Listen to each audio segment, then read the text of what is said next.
Untuk penyediaan makanan untuk haji, Bapak?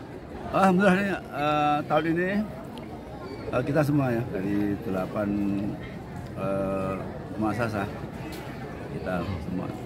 Jadi semua makan yang di Arsmuna yang lima kali makan itu dari kami semua. Ada total berapa, Bapak? Ya 4 jutaan ya, 4 juta itu berapa itu. Ada yang full meal itu sama nasi, ada yang lauk doang. Jadi Arsmuna tahun ini sudah haji semua. Ini yang di Mina semua kita. Alhamdulillah. Nah, ya ini untuk memudahkan untuk jamaah haji atau pelayan-pelayan atau panitia itu untuk mendistribusikan makanan ke sana. Kami udah 5 hari udah dikasihkan untuk 5 hari untuk akhir gitu. Jadi dia udah nggak lagi datang lagi tuh. Nah, dari saya ini khusus itu ya di tempat dia di Arsmuna di Mina itu nggak bisa orang sembarangan mengantar makanan itu udah susah. Yang dibagikan itu dalam bentuk makan tuh, Pak? Iya, ada. Yang ready for meal Ya. dipanasi itu sendiri ya? Enggak. Oh, Itu yang untuk Arsmuna yang langsung dimakan, Pak. oh segar. Tapi kalau mau dipanasi bisa, tapi lumayan. Jutaan gitu gimana makanan. Jutaan ya? Oh, iya. Kita punya produk yang bisa dipanasi, ada yang tidak. Yang langsung dimakan ada. Ya. Jadi pokoknya terkesana semua. Merasa nikmat lah. Berarti penyediaan makanan itu sudah ada di sana, Pak? Udah.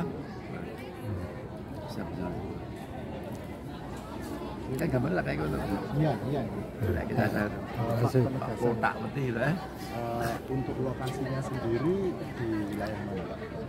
Apanya tuh? Lokasi pembagiannya. Pembagian apa tuh? Arsmuna. Di Arsmuna. Arsmuna. Semua. Ya baru itu aja. Ya mungkin selanjutnya mungkin bisa perjalanan dari Mina dari Mekah ke Madinah mentah. Ya bertahap ini. Karena saya juga nggak mampu. Sebetulnya banyak kami nggak mampu dan ini dari Solo. Saya nggak mampu, maksudnya mungkin tahun depan kita perbesar lagi. Insya Allah bisa selanjutnya lah. Dan jelas bisa menikmati makanan khas Indonesia itu. Untuk tahun ini penyediaannya lebih banyak dibanding tahun sebelumnya, Bapak? Hampir sama. Ya, Total mencapai 4 juta tadi ya? itulah. Matur nuwun, Pak Kuswa. Matur Mbak Nun, assalamualaikum. 7.200 tapi mampu saya. Gitu. Kurban itu kan tidak hanya sekedar kurban hewan ya, bahkan mengorbankan diri, tenaga, pikiran dan sebagainya itu kan untuk perempuan. Mengorbankan perasaan dalam perempuan juga korban juga. Juga ada kesalahan sosial ya, kesalahan sosial bagaimana kita bisa menyantuni tangga-tangga kalau pada agamanya kita bisa mereka tetap bagian dari tanggung jawab kita ya. Tentunya Idul Adha itu ada sebuah ketahuitan ya. Jadi maknanya itu bagaimana mencintai Allah dari di atas segala-galanya. Jadi Nabi Ibrahim itu kan bapak ketahuitan, bapak tauhid, mencintai Allah di atas segala-galanya. Akhirnya itu maknanya. Jadi kita sebagai umat Islam jangan takut dengan siapapun, termasuk tentang kemusyrikan, perdukunan dan sebagainya juga tidak perlu kita ikutin ya. Hanya Allah kan. Sering kalau saya punya ada pesta, ada apa-apa tuh, orang-orang mesti mintanya bawang hujan. Itu namanya kayak ketahuan. Kita nggak pernah belum pernah dan nggak akan. Alhamdulillah ya nggak pernah juga. Kebetulan juga, tapi kalau yakin semua kan yakin aja. Kalau yakin ada dukungan ada bawang ya yakin gitu, itu keyakinan ya. Ya kalau keyakinan sama begitu. Pak, di hari raya Idul Adha ini mungkin dari Wong Solo Group menyembelih berapa hewan? Penyembelihan hewan itu untuk Wong Solo Group. Kalau kita yang di Solo ada 6. Ya, ini besok acara lagi besok malam. Kita nyembelih pagi, malamnya kita pesta di Alijirah. Ada Alijirah, tanggalnya ada 3, 1, 2, 3, Batek 1, Alijirah 1. Ada 6. Nah, besok Alijirah besok saya datang boleh. Artinya Ya, acaranya kayak kemarin tuh biasa. Itu kan di Solo Pak Koso ya? Artinya di cabang-cabang tempat. Oh, ya Solo dok itu. Enggak, artinya di lain juga. Wah ya semua setiap kota ada loh. Jadi ratusan Pak Koso. 200-an loh, 300 ada. Oh, ya. Nah, tiap kurban tuh besar. Setiap ada outlet, kita korban itu Pak. 300-an kurban. Termasuk santunan terhadap warga Oh sekitar ya, itu juga kalau bukan hanya di itu seluruh Indonesia, seluruh Indonesia. Kan kita kan bukan komplain, ini kan ujian saya sebagai orang yang punya rumah luas, gitu. Orang yang baik itu kan punya rumahnya luas, ya, mobilnya bagus, istrinya soleh, gitu, mereka. Terus ada tambah lagi tetangga yang baik. Ada dengan adanya kita tinggal dimanapun ada nilai satu itu tetangga yang baik. Kalau nggak ada tetangga yang baik, ya kita perlu bagaimana untuk memperbaya, kita saling kunjung-kunjung silaturahmi dan sebagainya. Tapi untuk saya, ketika saya harus ada kesan sosial lah, ada empati, kegiatan itu lebih dari itu.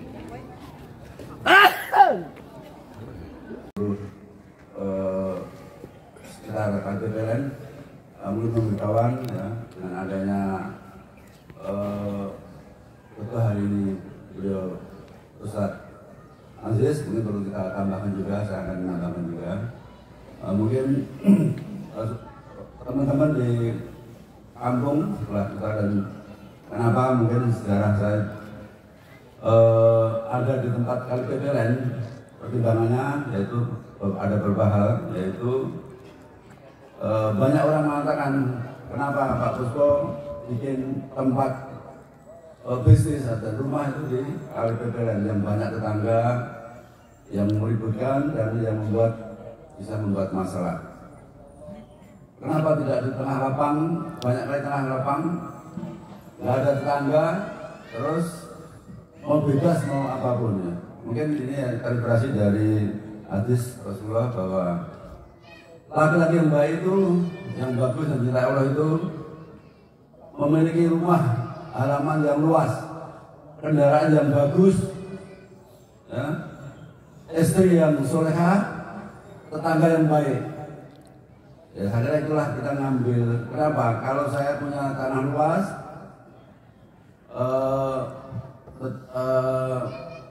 kendaraan bagus, istri yang soleh, tempat saya di tengah lapang yang tidak punya tetangga, tidak memiliki nilai apa? Nilai tetangga yang baik, ada kesan sosial. Maka saya itu pada tetangga-tetangga kami semua, terutama aparat, aku, saya, dan Ramil dan sebagainya, kami juga membuka. Selama ini mungkin kita membuat ribut, membuat gaduh atau apa, tapi bagaimana mari kita bersama. Justru itulah kami memang uji, dan kami juga akan memberi sendiri untuk bagaimana kita bisa dengan adanya keramaian dalam bisnis ini justru akan membuat peluang-peluang bisnis dan para tetangga atau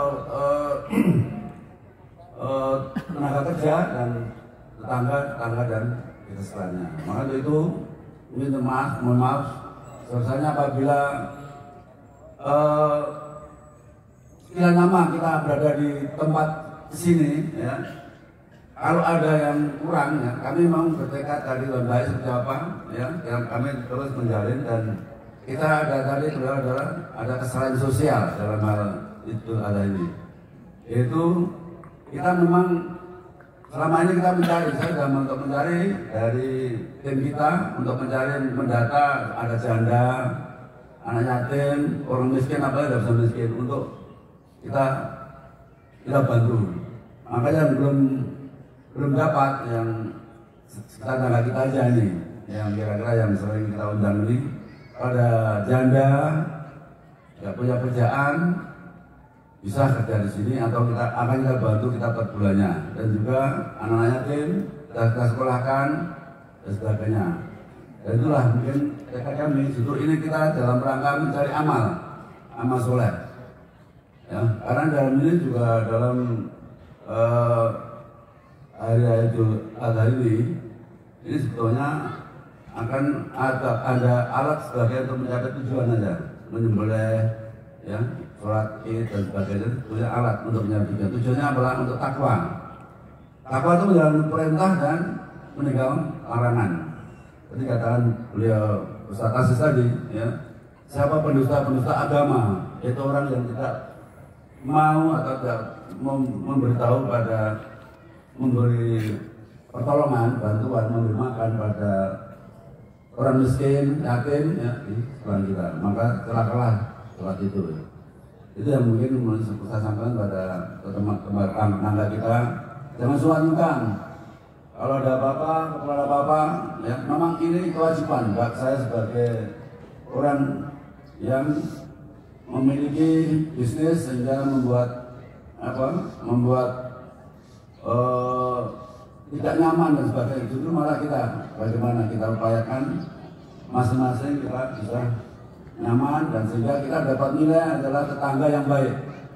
Itu yang maksud kenapa saya. Dan alhamdulillah dengan adanya KLPP ini tetangga-tangga mungkin ini jalan dulu saya tahun 2000 ya. 2020 itu saya dari jam 4 sampai jam 8 saya nongkrong situ, mobil baru jalan satu, jam motor masih jarang sampai jam 8 malam nggak ada orang, ya. Sekarang ini saya jam 1 udah masih ramai, ya. Saya kira ini memang harus ada dampak positifnya dengan kedatangan pembisnis datang di tempat ini, ya. Kita ambil sisi positifnya, yaitu dengan adanya ini akan menaikkan harga diri, ya apa saja yang bisa kita bisniskan di sini akan menjadi suatu kebaikan. Jadi kalau dengan adanya harga berat kita ambil positifnya, hingga kita bisa kerjasama antara warga dan kita, ya, terus menjalin terus, jangan sampai macet, jangan sampai apa, silakan. Kami selalu membuka untuk kita bisa bekerjasama dalam bentuk apapun. Dan mungkin saya sambung lagi untuk pesta hari ini, pada hari ini itu adalah sebetulnya mengenai bagaimana kita diingatkan untuk ketahuitan. Ya, ketahuitan itu mencintai Allah di atas segala-galanya. Ya mungkin kalau saya dari sini, mungkin saya sudah pernah melihat datang pertama sini dari ujung sampai ujung di lokasi sungai ini banyak sajen, banyak apa ya. Ini ingatkan untuk kemusyrikan, ya. Saya kira, ya, dengan adanya ini adalah ketakwaan, mencintai Allah di atas segala-galanya. Jadi nggak perlu kalau kita hujan dan pawang, kita dukun dan sebagainya. Saya kira insya Allah kita harus tegak dalam akidah itu, dalam ketahuan, yaitu mencintai Allah di atas segalanya. Jadi saya cukup sekian saja, dan saya wassalamualaikum warahmatullahi wabarakatuh. Waalaikumsalam warahmatullahi wabarakatuh. Allahu Akbar. Allah